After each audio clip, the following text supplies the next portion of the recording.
What is going on, everyone? Casey here, Virginia Gameday, checking in after UVA day at Nats Park. Really awesome day of baseball up in DC. We left Charlottesville and it was raining and it was gray and it was gross. And we checked the weather and, it was supposed to be clear between like 1 and 4, but we weren't sure. It was pretty nasty here. And side note, we just went through like a tornado warning in Charlottesville. We drove through it on the way home. It was crazy. Yeah. So it was nasty here, but when we got down to DC, beautiful, perfect day for baseball. A little bit overdressed because of how it was here, but awesome to see, and so many UVA fans at the ballpark. Every time you saw someone, you'd get a go Who's or a wahoo wah, and that's always nice to see. It gives you that little energy boost. When you're in Charlottesville, you don't do that because you see UVA hats everywhere, so you can't give them the nod or lock eyes. But when you're in DC and everyone's wearing Nats gear and you see the UVA hat, it's like, hey, we got that thing. Yep. And it's really, really cool. So they gave out hats to the first 1,500 fans. I don't ride for the Nats, so I wasn't gonna sign up for that deal. But we went and just repped, and we were hoping to see Cavman and maybe get like some free posters or something. We've been to these UVA days at Nats Park before, and usually they have like a table set up. Today, not so much. I don't know if Cavman couldn't make it or if they never asked him to be there. But last time there was cheerleaders and the mascot and posters for the upcoming football season and wristbands and all sorts of stuff. Not this time. But in the merch store, they at the team store, they had some UVA Nats co-branded stuff, which was pretty fire. Maybe I'll throw a picture up. You always have the Doolittle and Zimmerman merchandise in the team store. So, it's cool how UVA guys have made they're like legends of the team. Zimmerman stuff's gonna be in that team store forever. Like if you go to Orioles team store, Ripken stuff is going to be there. That's how much Zimmerman means to the team, and he's going into their ring of honor, and you can see where the ring is that they have, where it's going. It's covered up with like a black tarp, but Zimbo is about to occupy that spot, and it's pretty cool to see. What else? Oh, here's one. They let TJ win the president's race. Probably my favorite part of every Nationals game is the president's race. I'm like a 4-year-old. And they let TJ win on UVA day. Look at that. Go Nats, doing the right thing. They acknowledged UVA day before the game, before first pitch. Did a little wahoo wah. Played the song. All in all, good day, and then we got basically got caught in a tornado on the way back. The Nationals lost, if you care. They're going for their first sweep of the season against the Brewers, but Nationals just don't have they need some players, man. They need some players. And Virginia, their season's also over, and we're going to talk about a little bit of that. A little quick touch on that before we move on. They won their first game against Coastal Carolina in the Greenville Regional. I did a podcast after that, and then they went on to lose to ECU and then lost again to Coastal. And it was disappointing, of course. It was a great season, but it's kind of like how the last game ended was kind of like a microcosm of the season. It was kind of a symbol of the season, right? They start out like a house on fire, up 6-0. The guy who was fucking hitting 2 home runs every game to start the season, he hits 2 home runs. They're up 6-0. I'm rearranging my day. I'm like, okay, we got a second game now. All right, we're gonna play again tonight. We're about to go to the Supers. Up 6-0. Boom, bam, boom. Bullpen lets us down. Bam, bam, boop, ba, ba. Lose, and it's kind of like how the season went a little bit. Start off like a house on fire, second in the nation, and then peter out a little bit towards the end. Still a great ride. It's easy to root for. So many good dudes. So many guys who I'm going to miss seeing moving forward. Going to look forward to them playing professionally or following them and whatever they do. And there's also a ton of young guys who I can't wait to continue. Griffo Farrell's, the Kyle Teal, Jake Ellis, etc. So disappointing into the season, but hey, what a ride. We'll be back next year, and next year's looking up. Plus, listen, we got Major League Baseball right now, ton of Wahoos in the league, plus Major League Baseball is great otherwise. Then college football season, NFL, boom. We're okay. We're okay. Virginia Tech got knocked out, so they don't have that on us. All right. Go through some end of the season stats here, right? End of the season stats. The baseball season's over. Let's give a shout out to the boys. Jay Geloff, who is now the record holder for RBIs in the season, 81 ribbies, 21 home runs, which was second all time in Virginia history for a single season. Hit 377.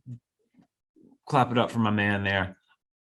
He was also selected to USA Baseball's collegiate national team, along with Kyle Teal. You know, the list of Wahoos who have been invited to this camp is like the who's who. If you go to the camp, it looks like you're the elite and you're about to have an MLB career. Some of the guys who have been there: Sean Doolittle, Ryan Zimmerman, Mark Reynolds, Brandon Klein, Matty Tice, Jake McCarthy, Andrew Abbott. So like the elite. So Kyle Teal, Jake Geloff headed to USA Baseball collegiate national camp. And, they do a lot of games and stuff. And then also produces a baseball card series. I was just at Cavalier Cards a couple of days ago and picked up a Matt Wyatt Team USA card from when he was on the team last year. So really cool. And I'm looking forward to my Jake Geloff card next year. Who else? What else? Okay. Tap, of course. First team All ACC. Had a monster explosion every year. Not sure what the future holds for him. I'm going to probably try and get him on the podcast here soon, and we'll chop it up. 366, 13 homers, 71 RBIs, a fantastic season. Over that magic 1,000 OPS number. Just hats off to my man there. What a year from him. Big plays in the field, getting the team fired up. He's a legend, and I think he has the record for like the most games ever played by a Wahoo baseball player. So, well deserved, and definitely going to miss him playing. Casey Sauke, All-American freshman team, all-conference freshman. He's going to be here for a long time. Hit 360, 7 homers, 46 runs batted in. Griffo Farrell hit 308, played every game at short and the leadoff. Amazing for a first year. Ethan Anderson hit over 300, another first year. That guy I remember hearing he's like supposed to be a freshman, a senior in college, a senior in high school, and he's playing these gigantic games in the freaking NCAA tournament. What a guy. Devin Ortiz, another All-American. What team? Second team All-American as a utility player. Hit 286, 7 bombs, 47 ribbies, and also pitched a 5-1 record, 2.03 ERA. Another guy we're going to miss.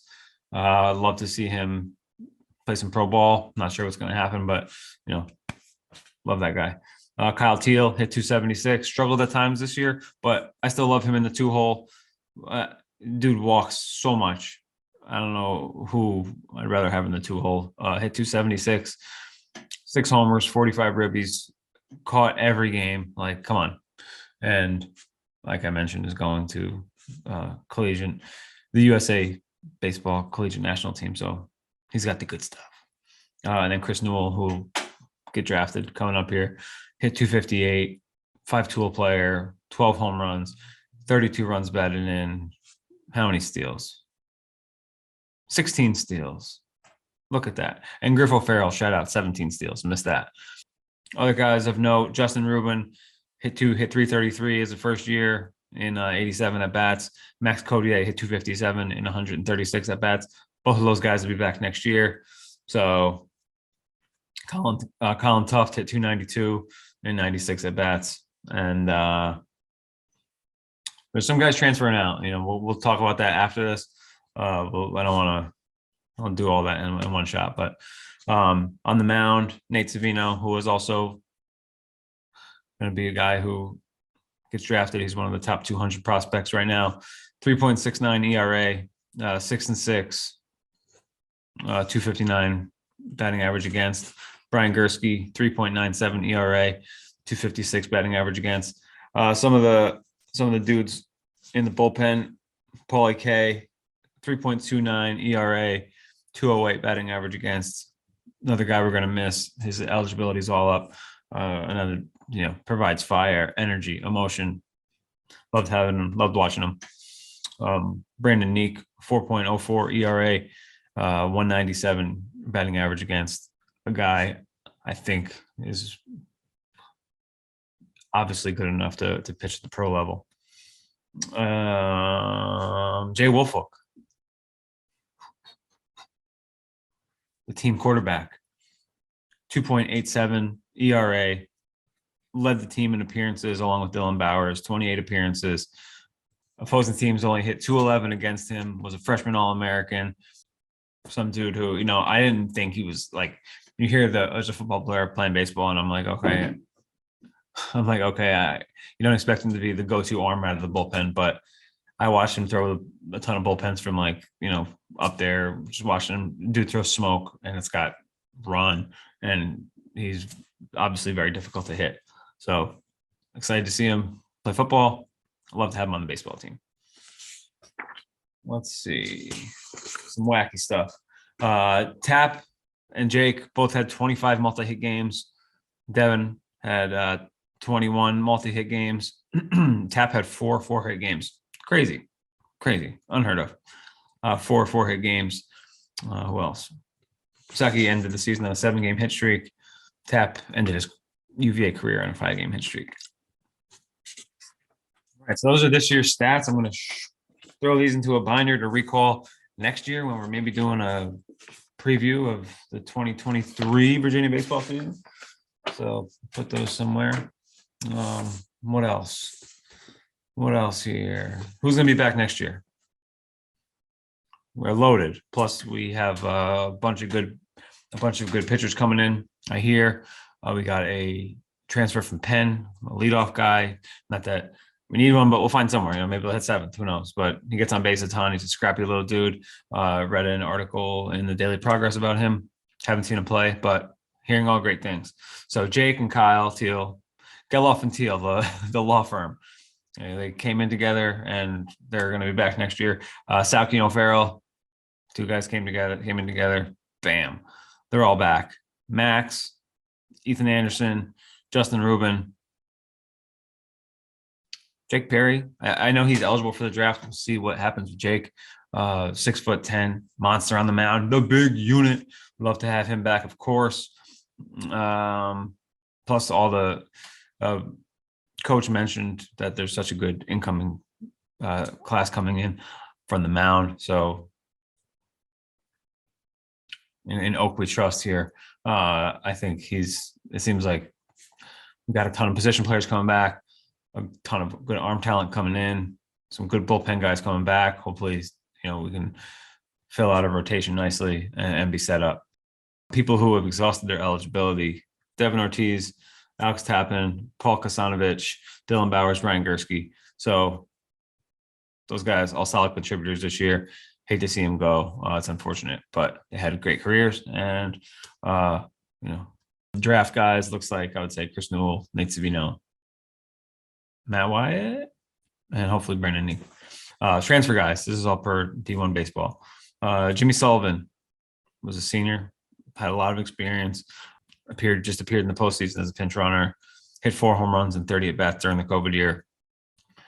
He wasn't an everyday guy, but still, someone who knows the program and hopefully goes somewhere and gets everyday burn. Billy Price, another guy, been around for a long time, 2.63 ERA in 24 innings. Joseph Masali, a guy who came in this year as a JUCO transfer, was with top 30 impact transfer from D1 baseball. Only pitched 5 2/3 innings, didn't allow a run.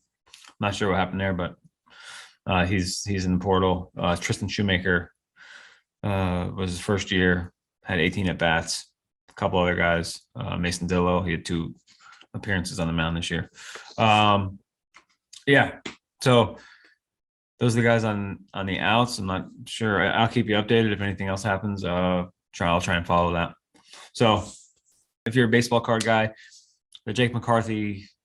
If you're a baseball card guy, I just cracked a box of Topps Series 2, and there's a Jake McCarthy rookie in there. Really cool card. So if you're a UVA baseball collector, that's a Jake McCarthy rookie in the new Topps product. You can go down to Cavalier Cards and get a hobby box for $95, or head to Target, Walmart, get a blaster or some hangers. You know how it goes. Football's coming up not too long. Athlon released their preseason All-Americans, and we had five dudes. Dontavian Wicks, first team All ACC by Athlon. Keaton Thompson, second team. Nick Jackson, linebacker, second team. Brandon Armstrong, third team, and Billy Kemp, third team. I'm really excited for this football season. Of course, new coach, new system, model program. Hope he gets off on strong foot and can secure people's trust. I see with older fans, it's hard for them to get trust, to earn trust if they lose right away. So hopefully he can gain everyone's trust with some good wins and keep the ball rolling in the right direction. All right, guys. Thanks for following us. If any listeners here want to jump on the podcast, interested in being a guest, talking Wahoos, I'm always down. If you see me out at a game, whatever, say what up. I'm super outgoing. I'll definitely chat you up, and appreciate you checking us out. As always, at Virginia Gameday on Instagram. Look out for a newsletter. I'm working on that. Thank you. Go Hoos.